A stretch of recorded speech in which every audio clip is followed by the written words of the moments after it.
Merhaba arkadaşlar. Hoş geldiniz. Bu duyuru videosudur. Direkt daha girişte şey yapalım. Kanalımızın gidişatı ile ilgili birkaç hususu sizlerle istişare etmek, bilgi vermek, sizden geri dönüş almak adına bilgi vermek için çekiyoruz. İlk olarak kanalımızda normalde haftada bir videoya, bir kitap incelemesine dönmüştük. Onu sevgili eşim, kanalın yönetmeni, haftada tekrar 2 videoya dönebiliriz'e getirdi olayı. Hani çekebiliyoruz video, hem daha fazla faydalı olacağımıza inanıyoruz. Birinci husus bu. Bununla bağlantılı olarak da ikinci husus, normalde haftada bir video ve ben kitabın hacmine bakmadan bazen 2 saat 3 saat çekiyordum videoları. Hani haftada 2 video şöyle olacak: eğer ince bir kitapsa, daha çabuk bitiyorsa, yani takribi yarım saat 45 dakikada bitiyorsa bir kitap 2 kitap şeklinde olacak. Ama uzun bir inceleme olacaksa, hani özellikle detaylı bir inceleme olacaksa 2'ye bölmeyi planlıyorum. Haliyle haftada gene bir kitabı bitirmiş olacağız, ama eğer kitap 2 saatte inceleniyorsa bu 1 saat 1 saat gibi olacak. Yani gene aslında çok değişen bir şey olmayacak, ama insanları yormamak adına, çünkü ben şeyde çok direndim. Hani bir kitabı alayım, inceleyeyim, bitireyim, insanlar bir seferde şey olsun, ama izlesin, bitirsin, geri dönsün. Ama insanlar sıkılıyor, yoruluyor. Göz korkutucu oluyor. Göz korkutucu oluyor. İnsanlar yoruluyor. Hem sizin için de pratik olur diye düşündük. Birinci husus bu. Burada size sormak istediğimiz ve muhakkak katılımlarınızı, geri bildirimlerinizi beklediğimiz husus şu: haftanın hangi saatinde, hangi gününde, yani hangi gününde, hangi saatinde paylaşım yapmamız sizin için daha uygun olur.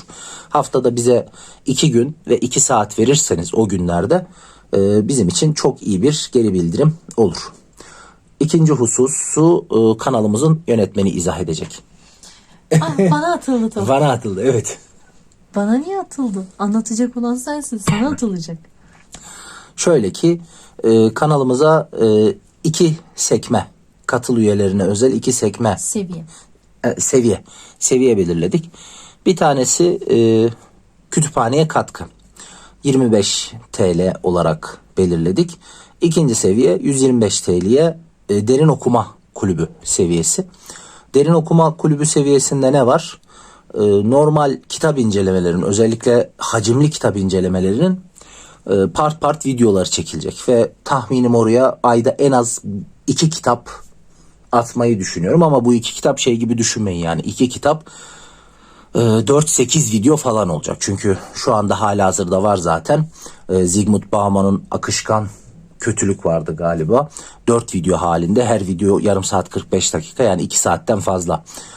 Pierre Bourdieu var, Richard Sennett var. Yani böyle gerçekten insanların belli bir müktesebat olmadan okuduğunda anlaması zor, dinlemesi zor, odaklanması zor kitapları mümkün olduğunca böyle bir sohbet havasında, yine kanalın konseptine uygun bir şekilde birebir yoğun alıntılarla ve elimden geldiğince o alıntıları yorumlayarak, izah etmeye çalışarak, kendi anladığım çerçevede tabii anlatmaya çalıştığım şekilde olacak. Birkaç örnek daha vereyim. Mesela kimler olacak bizim şu an beklenen misafirlerimiz derin okuma kulübüne? Erik Fromm olacak. Nurettin Topçu olabilir, İbni Haldun olabilir, yine Bauman olabilir, Richard Sennett olabilir.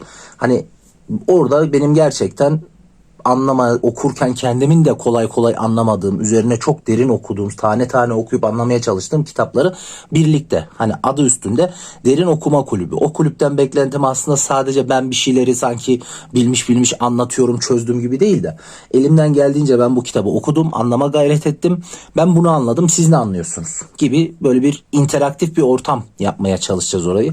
Hatta eğer tahmin ettiğim gibi işlerse topluluk sekmesinden de bunun istişaresini yapacağız. Mesela o alıntılarla ilgili konuşmak, sohbet etmek, daha gerçekten bir tefekkür ortamı yaratmak istiyorum Derin Okuma Kulübü'nde. Derin Okuma Kulübü'nde kitapları da açıkçası birlikte belirleyelim istiyoruz. O yüzden Derin Okuma Kulübü'ne üye olan arkadaşlar, bu bizim alışveriş videolarında, hani alışveriş videoları ve ne okudum videoları, kanalın oynatma listesinden onları bulup oradan şu kitabı Derin Okuma Kulübü'nde inceleyelim dedikleri kitaplara öncelik vermeyi açıkçası istiyorum. Kütüphaneye katkı kısmında da özellikle benim böyle daha sakin olduğum, görece sakin olduğum zamanlarda peş peşe kitapların incelemelerini çekip yüklüyorum. Halihazırda orada 10 tane falan Var. kitap var. Ve bunların içinde antropoloji, sosyoloji, tarih birçok şey var.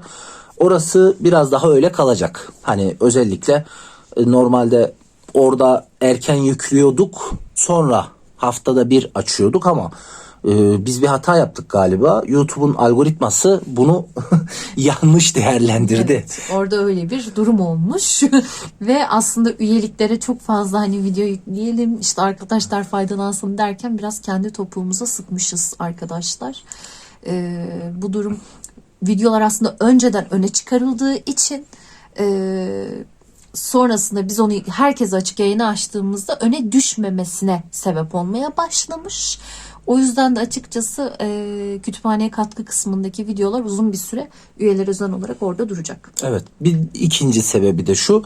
Zaten cüzi de olsa insanlar oraya madem bir katkıda bulunuyor bizim için. Evet. Gerçekten oradaki kitaplar üyelere özel kalsın uzun bir süre de istedik. Evet. Hani bu yüzden ben gene incelemelerimi haftada 2 video şeklinde, demin videonun başında arz ettiğim gibi bazen tek kitap şeklinde haftada 2 kitap, bazen de bir kitabı 2'ye bölerek haftada 1 kitap şeklinde 2 gün belirleyip yeni kitaplar inceleyip gene aynı kanalın konseptine uygun şekilde devam edeceğiz ama kütüphaneye katkıdaki şu an halihazırda olan 8-10 kitap bir süre daha sadece üyelere özel kalacak. Bakmanızı tavsiye ederim. Orada da gerçekten böyle Malinowski'ler, Fratonies'ler, ne bileyim tarih kitapları falan bayağı güzel bir yer oldu orada. Böyle bir iki günlük bir aram vardı. Böyle 10-12 tane kitabı birden çekmiştim bu arada. Evet. Ama bundan sonra daha düzenli olacak. Bu da aynı şekilde. Yine şöyle de olabilir. Kanalın alışveriş videolarına ve ne okudum videolarına bakan kütüphaneye katkı üyesi olan arkadaşlar da orada olmasını talep ettiklerini kitapları belirtirlerse bunu da muhakkak değerlendirmeye alacağız diye düşünüyorum. Var mı başka bir şey sayın yönetmenim? Yani ben açıklama kısmına koyarım. Kitap alışverişlerinin ve neler okudum videolarının linklerini bu zamana kadar bayağı olmuştur onlar. Bayağı 10-15 tane vardır. Orada ilgi duyduğunuz, merak ettiğiniz kitapları belki sorabilirsiniz. Özellikle tabii sosyal bilim kitaplarına inceleme çekiyoruz ama romanlardan da böyle birlikte konuşmak istediğiniz, mesela geçenlerde Bahçıvan ve Ölüm işte son evet. videoda bahsettik. Herkes o kitabı şu an mesela çok aktif bir şekilde okuyormuş. Evet. Bir üçüncü konu olarak bunu da ben getireyim size istişare konusu olarak. Mesela 3-4 ay öncesinden acaba belli kitaplara karar verilse, izleyicilerimiz de izlese, desek ki misal veriyorum Mart ayında biz bu kitabı konuşacağız. Şimdiden böyle birlikte konuşmak isteyenler bilsin bunu alsınlar mesela onlar da okusunlar. Yani gerçek bir kitap. Yine bu kültürü üyeleri gibi. özel kısmı için mi diyorsun, genel mi diyorsun? Genel. Genel, anladım. Genel. Genel, yani böyle aslında seçmece olarak normalde sosyal Ayda bilimlere bir kitap gibi düşünebilirsin. anladım. Sosyal bilimlere inceleme yapıyorduk ama ayda bir videoyu mesela Belki. bunun şeyini ayırabiliriz. Evet, Bahçıvan ve Ölüm. Bende Bunun- neler uyandırdı. Bende neler gibi. uyandı? Ben bunu 15 dakika Mesela. bir incelemesini yapıp kendi fikirlerimi söylerim. Altında da yorumlarda bunu istişare ederiz. Mesela, Belirlediğimiz evet. kitaplar üzerinden. Belki Şubat sonu gibi Bahçıvan ve Ölüme özel böyle. İşte Mart için başka bir şey. Yine böyle Mart'ın başında belki duyururuz. Mart'ın sonunda incelemesi gelir. Arkadaşlar da belki bize yorumlarını iletmek isterler. Evet, olabilir. Mesela ister misiniz böyle bir şey diye düşündüm. Güzel Bence- oluyor çünkü bir bence şeyleri de. paylaşabilmek. Ki Bahçıvan ve Ölüm, yani ben bayağıdır böyle edebiyat üzerinden şey yapmayı bırakmıştım. Çünkü artık klasiklerdeki gibi işte bir Sefiller, Dostoyevskiler falan yok ki içinden okuyup da psikolojiden girelim, antropolojiden çıkalım. Hani eskinin romanları gerçekten sosyal bilimler için bir inceleme alanıydı. Hatta Ahmet Ümit'in sözüydü galiba. Dostoyevski çoğu psikologdan daha fazla psikolog.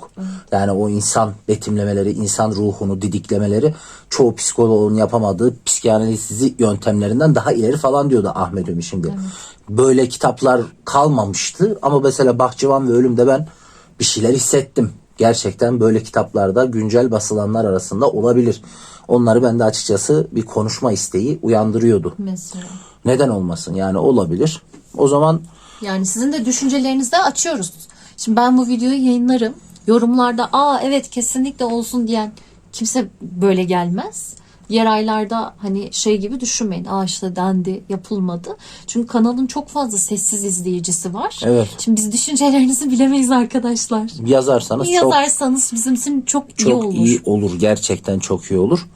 Çünkü biz de hani bu konuda öyle çok profesyonel değiliz. Evet. Biz de acemiyiz. Sizinle birlikte ben onu hani hep zaten kanalın belirtiyorum. mottosu o. Birlikte okuyor, birlikte düşünüyoruz. Evet, yani sakın, bazen böyle insanlar hak ettiğimden fazla iltifatta bulunuyor. O yeri gelmişken onu da söyleyeyim.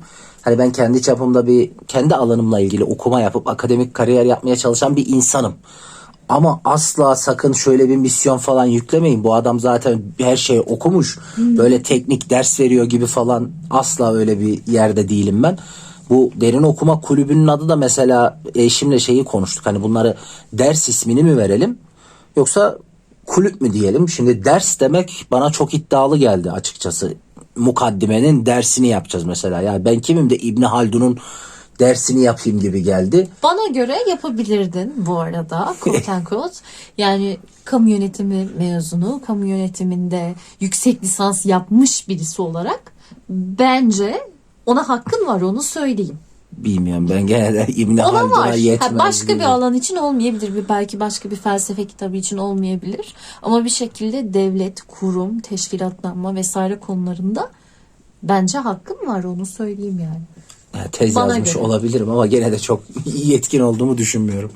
Hani özellikle bazı konularda, ama onu yapabiliriz en azından diye düşündük ve o yüzden hani eşim Benim biraz okuma daha kulübü, ders birlikte değil de okuyoruz. Yani birlikte düşünüyoruz. evet, asla iddiam yok yani benim, yok, öyle bir çünkü iddia yok. böyle bir iddiası da birinin olamaz. Yani bizim kanalın ya düzenli takipçisiyseniz zaten biliyorsunuzdur, ya da yeni geldiyseniz bu videoyla falan bir geçmişine bakın, oynatma listesine. Yani sosyoloji, antropoloji, psikoloji, siyaset bilimi, kamu yönetimi, hani sosyal bilimlerin en az 6-7 alt basamağında kitap incelemesi yapıyor. Bir insanın böyle bir uzmanlığı olamaz zaten. Yani o çok kibirli, iddialı bir şey olur. Herbokolog değilse. Yani her bokolog değilse, böyle üstten konuşmuyorsa, böyle ChatGPT'ye, yapay zekaya yazdırdığı ezber metinleri okumuyorsa ya olamaz zaten. Benim yaptığımda zaten yine dediğim gibi kanalın düzenli takipçileri biliyordur. Bilmeyenler de birkaç video izlerse hemen anlar. Ya ben kitabı açıyorum. Kendim daha önce okumuşum. Altını çizmişim, köşelerine not almışım. O notlar genelde bana hatırlatıcı oluyor. İşte bir alıntı okuyorum. Şu isimlerden bahset, şu filmden bahset, şu olayı hatırlat gibi. Hani kendimle konuşuyorum aslında. Haliyle ben kendime en fazla ne diyebilirim? Okuyup öğrenmeye, anlamaya çalışan meraklı bir insanım. İnsanlarla paylaşıyorum. Bundan öteye bir iddiam yok. Yani derin okuma kulübünde de yok mesela. Hani oraya gelince de ya bak bu adam bize İbni Haldun'u baştan aşağı her şeyle anlatacak mesela. Ya da ne bileyim oradaki Zygmunt Bauman, Richard Sennett, Pierre Bourdieu, bu adam sosyolojiyi, antropolojiyi, psikolojiyi çözmüş. Siyaset biliminin her şeyini biliyor. Bize anlatacak gibi bir şey yok. Ama şöyle bir şey belki mütevazi olarak söyleyebilirim. Hani en azından çok fazla okuma yaptığım için hafif kafa açabilirim. Kafa açmayı insanlar genelde böyle olumsuz, negatif bir manada kullanıyor ama kafa açmak yani şeydir. İnsanları düşünmediği yerlere sevk edebilir şekilde. Hani bazı, özellikle kanalın düzenli takipçilerinden güzel geri dönüşler de alıyorum. Böyle birlikte kitabı okuyoruz, birlikte değerlendiriyoruz. Evet. Hatta o tefekkür kelimesini kullanılıyor. Hani çok iyi oluyor. En fazla bunu vaat edebilirim yani. En azından başka bir bakış açısından, başka alanlarda okumuş bir kardeşiniz olarak belki bir şeyler esinleyebilirim. Sizden gelen geri bildirimlerle ben tekrar bir okumaya dönebilirim. Hani bundan fazla bir vaadim yok. Bunu da araya sıkıştırmış olayım yani. Öyle bir teknik uzmanlık olarak şeyim yok. Değil mi aşkım? Bence yok. Aşkım öyle düşünmüyor, kanalın yönetmeni. Bence sen gayet de güzel derste anlatırsın diyor ama bütün bu alanlarda kimse ders anlatamaz yani. Yok mümkün canım, değil. bütün hepsinde değil. Yani ama mesela yarın öbür gün oldu, hayallerine kavuştun, üniversitede hoca oldun, falanca bir kitabı aldın, dersine kitap olarak işlemek istedin. Evet. Ne olacak? Ben mi işlemek istedim? Bir kitabı. Bir kitabı. Mesela olur ya, 4 haftaya bir hoca bir kitap koyar yani. Ay saçma şu şeyler. 4 haftaya bir hoca bir kitap koyar ve bu kitap bazen çok alakasız görünebilir ama kendi alanıyla adam onu ilişkilendirmiştir, işler. Ha, ben onu yaparım canım. Ya yaparsın işte. Ha, sen diyorsun ki zaten burada yaptığımız çok bundan farklı değildir. Farklı değil Ha. bence. Evet. Evet, öyle deyince olabilir. Tamam ama gene de bu ders değildir bence. Bence bu ders başka bir şey Burası arkadaşlar. ders değil canım zaten. Öyle bir iddiamız Tamam. yok. Ama kanalın düzenli takipçileri biliyordur. Kanal iyi bir kanal bence. Çok hoş kitaplar var kanalda. Tanısanız seversin. Tanısanız seversiniz bence. Kanal gerçekten çok hoş kitaplar var. Hadi beni boş verin. Ama sırf kitaplardaki alıntıları dinlemek Değil mi? için bile Evet. hani derli toplu bir alıntı okuyorsunuz. Düşünsenize böyle 300 sayfalık karışık bir kitabı çarpı 2'de dinlediğinizde böyle sırf alıntıları dinleyin. Beni geçin mesela. Benim yorumlarımı geçin. İşte senin yorumlarını daha derin almak isteyenler için zaten derin okuma kulübü. Evet, doğru. O yüzden onları herkese açık yapmıyorum. Öyle. Durum bu. Var mıydı başka bir şey sayın yönetmenim? Şimdilik yok. Yani üyeliklerden bahsettik. Benim yine arka planda tabii ki başka planlarım var ama Duyurulardan şimdilik bahsettik. onlar bizde kalsın. Gene derin şeyler var. Tabii. Durum bu. O zaman ne diyelim? Herkese Herkese kolay gelsin.